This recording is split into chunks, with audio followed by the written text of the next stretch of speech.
Ito may share lang ako dito sa ating e-bike na Inwow ERBS2. So kung gusto nyong baguhin yung speed, yung nakalagay na speed dito, gagawin nyo lang ay on nyo ng 4 na beses yung headlight.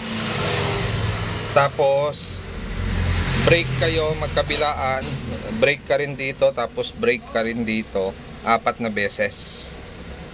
Tapos on mo yung ilaw.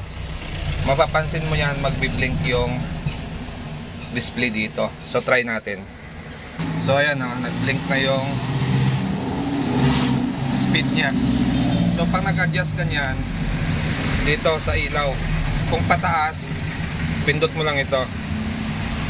Yan, pataas yan. Kung pababa naman, pag ganun din, bababa din yan. So balik tayo sa 30. Ulitin ko, taas natin.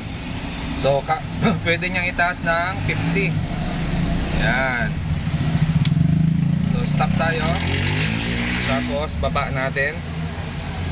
Yan, balik tayo sa 30. Yan, 30 ulit tayo.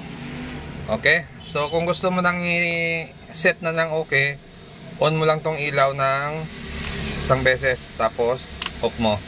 Yun, nag-set na yon. So nasa 30 na yan pag in-speed mo ulit.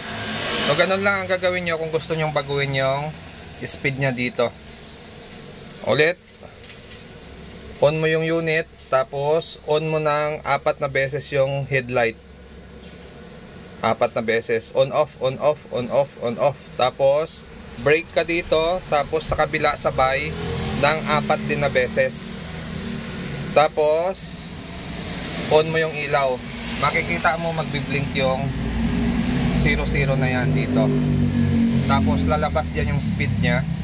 Saka pwede mo na siyang i-adjust.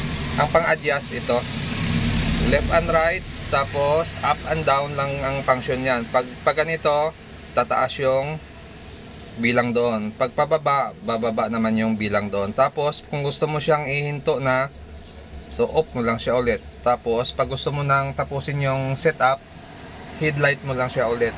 Tapos off mo. Tapos okay na yon. So try nyo kung gusto nyo baguhin yung settings dito sa display lang.